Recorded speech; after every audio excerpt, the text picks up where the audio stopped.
Hello everyone, welcome to my channel. I'm Erica. I hope you're all doing good.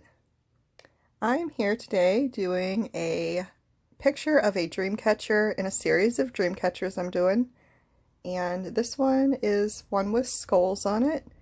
And I had actually posted about 2 weeks ago that there was two that I was going to do. There was a galactic mermaid, and then there was this skull dream catcher.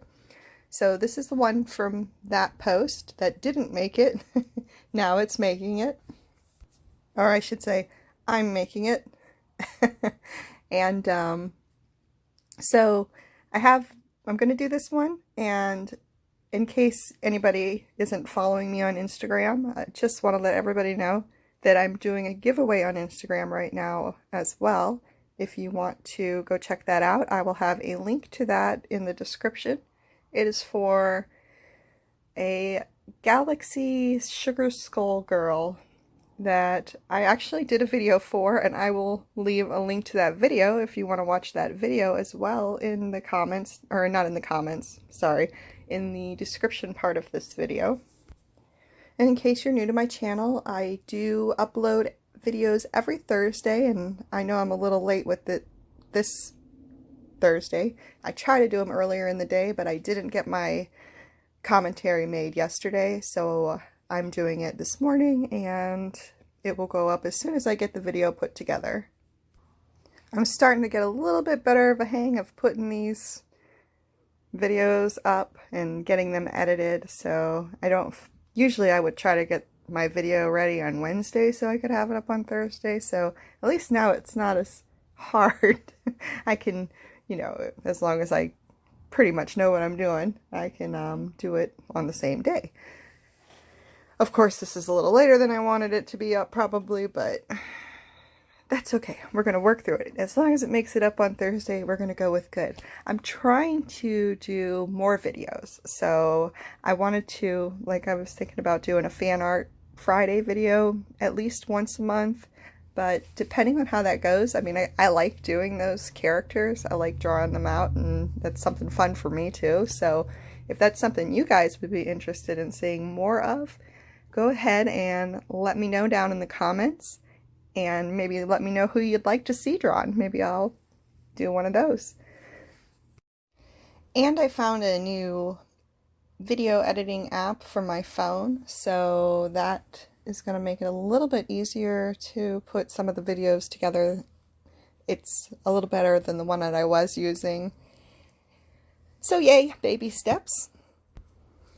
Okay, and a little bit about this piece. I am doing this piece, and like I said, it is for a set of 25 dream catchers that I'm doing, and they are for sale. The ones that I have done are for sale in my Etsy shop. So if you like them or you want to check it out, you can check out my Etsy shop. I'll leave a link for that too. And I don't have any prints of these. So the original piece is what I'm selling. And the reason I don't do the prints is because, well, there's Swarovski crystals on them. And they are done in the watercolor, the metallics, a lot of metallic ink and watercolor. So yeah, just the originals are for sale.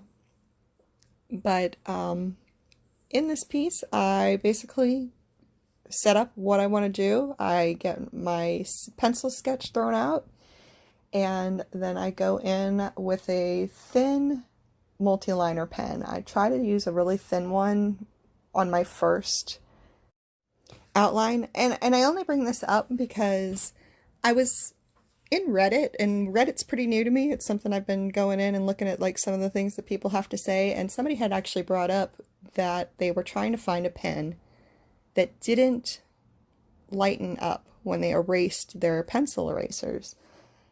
And I found that it doesn't really matter which pen you use when you erase. I don't know, like, I can put pen down on paper and I can erase over it, and the pen won't lighten up. But if I put pen down over pencil and I erase, the pen always lightens up.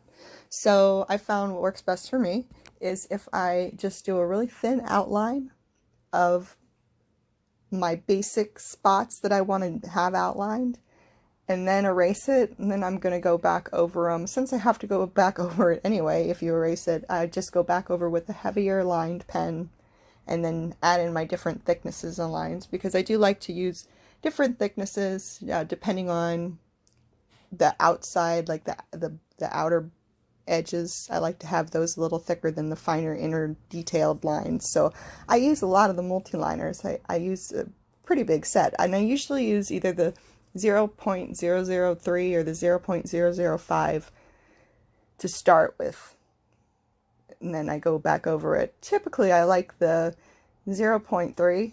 That's probably, but then when I do the outlines I like the 0.5 or the 0.8.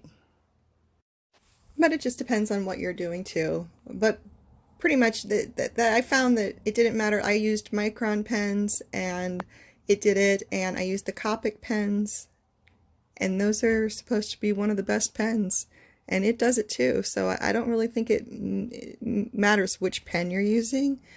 I think it's something about having that lead or whatever a pencil's made out of nowadays underneath the ink itself. When you erase it, it makes it lighter.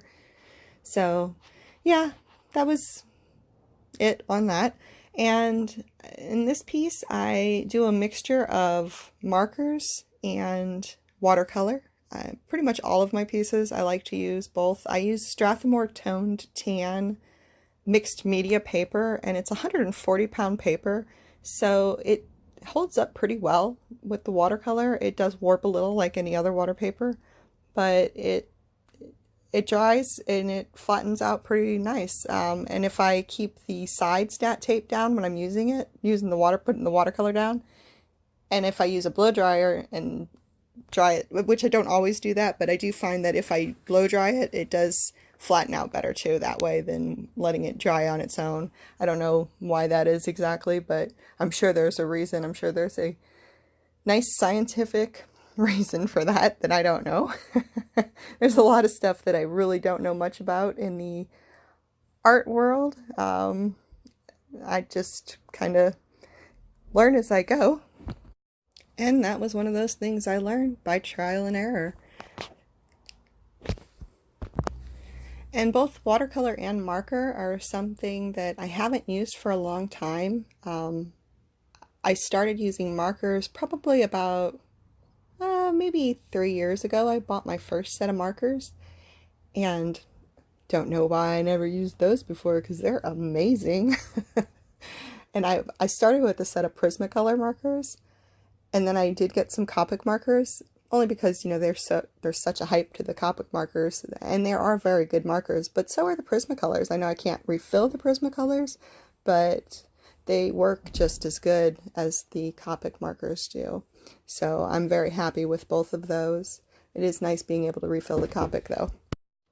But they blend well together, and if you're on more of a budget, Prismacolor is definitely the way to go. So, and then I also use a little bit of watercolor, not so much watercolor in this video as I do in some of my other pieces, but I use a little bit of the Coliro metallic watercolor in this one as well. And I used some of the Dr. Phil Martin iridescent ink. And then I finish it off with putting on the Swarovski crystals and all of that stuff. And I used the Dr. Phil Martin ink to put the crystals on. They adhere well. I've been using them for a while now, putting them on these different pieces. I haven't had one fall off yet, so they seem to work pretty good. I mean, if you're using or doing something else with them and you want to glue them down and you don't have the ink, that's one thing. You know, they do sell adhesives for it, but I already have the ink and it works well. So if you have the ink and you want to try something like that, I would recommend just using the ink you have. And this is number 15 in the 25 that I'm doing, so I still have about 10 left to do, and then I will be done with those. And I want to thank everybody for taking the time to watch this video today. Don't forget, if you are interested in winning that piece, look in the descriptions, and there's a link to the Cosmic Sugar Skull Girl giveaway that I'm doing on my Instagram page. And I'm hoping to start doing a little bit more editing into my video, maybe trying to add some things in there. Like I said, I found a new app for this, so hopefully I'll be able to work through and make some of these videos a little more interesting to watch. But I want to thank everybody that took the time to watch today. I really do appreciate that.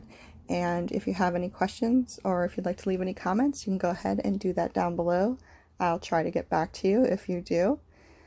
So, like I said, thank you again for watching, and thank you so much to all of my 122 subscribers. You guys are amazing. I love you guys. Have a great afternoon, evening.